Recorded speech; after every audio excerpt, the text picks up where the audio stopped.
Bonjour, voici une petite vidéo qui résume les premières étapes de l'installation de l'ordinateur. Premièrement, vérifier que l'ordinateur soit bien relié au courant. Ensuite, allumer avec le bouton qui permet d'allumer l'ordinateur.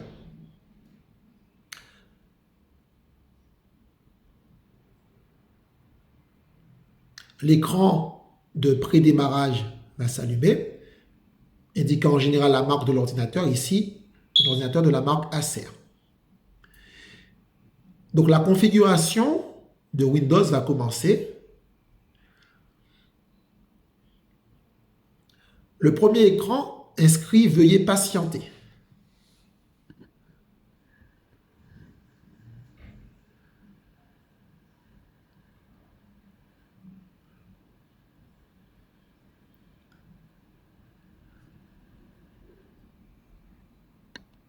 Bonjour, je suis Cortana. Alors, une voix apparaît.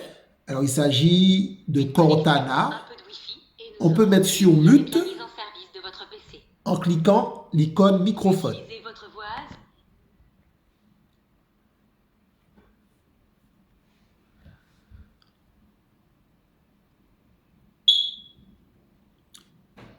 L'étape d'installation commence par le choix de la langue. On choisit la langue français.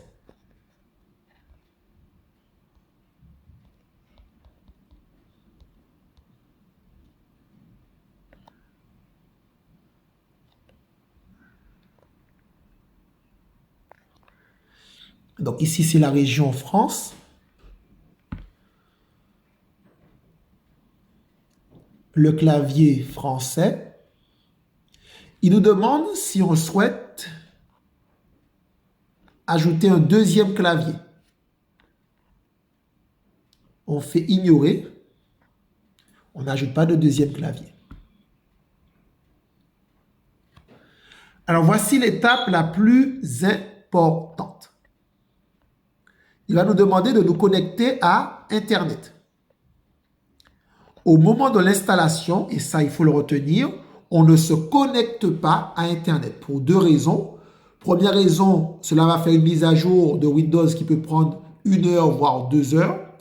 Et deuxième raison, ça va nous obliger à mettre une adresse Internet, une adresse email. Donc, ça, on le fera par la suite. Donc, on clique sur la case « Je n'ai pas Internet ». Très important. Il va insister, il va nous proposer de nous connecter avec une adresse email. On choisit « Continuer » avec l'installation limitée.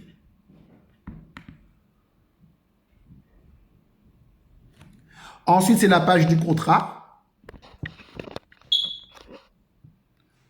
Là, on fait « Accepter ».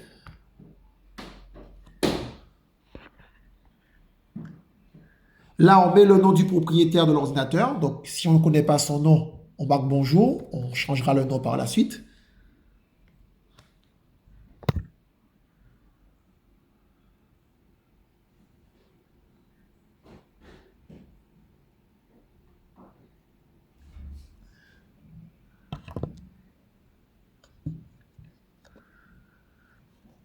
Et on fait suivant.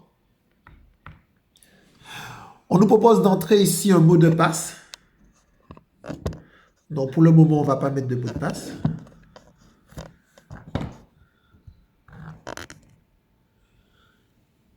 Donc, on fait suivant. Il va nous proposer diverses options. Ici, il nous demande si on veut faire la reconnaissance vocale. On choisit non et on fait accepter. Il nous demande de connaître notre emplacement. On choisit non et on fait accepter. De localiser notre appareil. On choisit non et on fait accepter.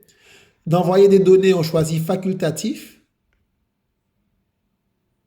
Envoyer des données obligatoires plutôt.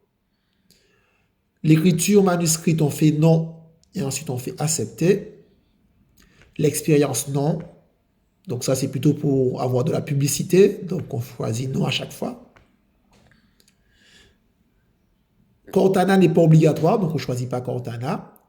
L'identifiant n'est pas obligatoire, on fait suivant, suivant, et on patiente.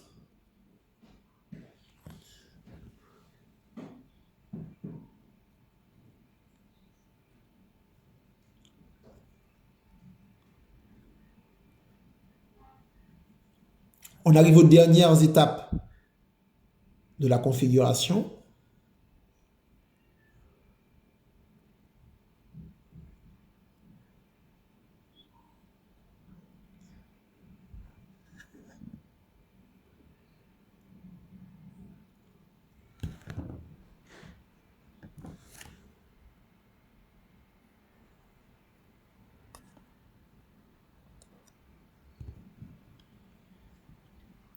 Donc là, il faut patienter.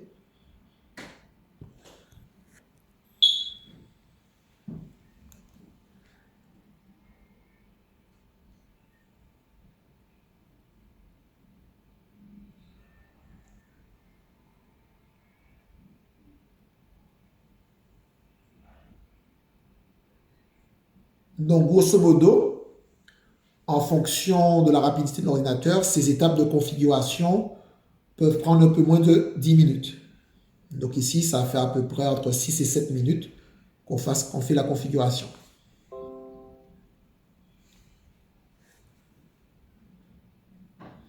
Et voilà. Donc la première page va nous proposer Internet Explorer qui a été remplacé par Edge. Donc on peut faire prise en main. Voilà. Suivant. Terminé. Et on peut fermer la fenêtre. Donc s'il y avait quelque chose à retenir dans cette première étape de configuration, c'est de ne pas connecter l'ordinateur à Internet. Maintenant, l'étape suivante consiste à vérifier si l'ordinateur est en ce qu'on appelle en mode S. Alors pour cela, on va chercher le panneau de configuration. Donc on peut cliquer sur l'explorateur de fichiers ici. On remonte avec la flèche. Et on a le panneau de configuration. On ouvre le panneau de configuration. On va dans la partie système. Et ensuite, on va dans système. Voilà. Alors ici, on a le résumé des caractéristiques de l'ordinateur, la marque, la puissance. Ici, un Ryzen 3, 8 Go de RAM. Et ce qui va nous intéresser, voilà, l'édition de Windows. Ici, c'est marqué Windows 10 Famille. Donc, on n'a pas un Windows en mode S, on a bien Windows Famille.